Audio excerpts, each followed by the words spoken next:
it seems to me the fact that she had to undertake a review very recently is a visible sign of problems we've had about getting some of the issues around midwifery to the top of the table. I'm not seeking to sort of create a whole hierarchy of a sort of, new directors at a cost of money and to silo it. But I think we have some problems at the moment.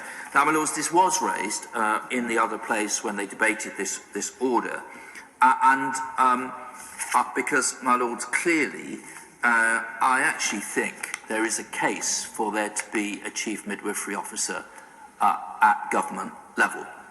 And in the other place, the minister said that the government consider the chief nursing officer is the professional lead for both nursing and midwifery, and that we intend that to continue.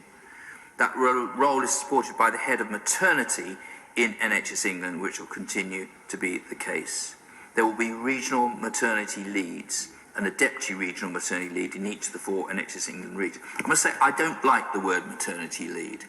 To me, it seems to understate and undermine the position. I think we should think, I know you can't say everything's in the title, but maternity lead to me means a lower status. It's quite clear when you use maternity lead to indicate a lower status. My lords, let me be clear here. The current head of midwifery in NHS England is a distinguished and highly respected midwife, no question about that. But I think there is a problem. What does head of midwifery mean? I mean, why do we not use the word director?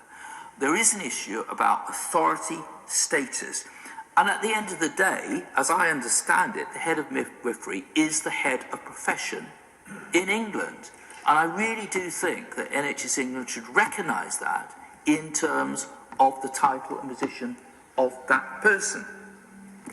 And it is very important that midwives as a whole look to the chief midwife for that essential professional leadership. And it's clear from what the NMC have said and the order before us, the NMC cannot provide that professional leadership. They're there to regulate.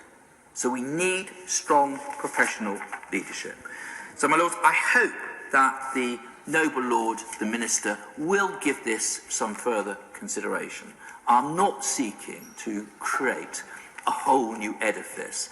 I am concerned about the voice of midwifery not being really heard at the highest level.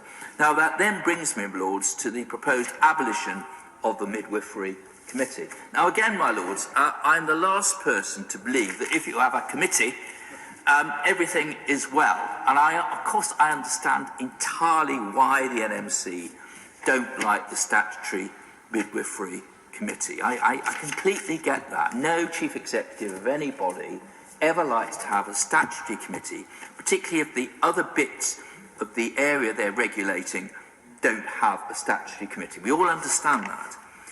But you have to look at the fact that the NMC currently has 640,000 nurses on its register and 40,000 midwives. Inevitably, issues to do with nursing are bound to dominate the NMC consideration.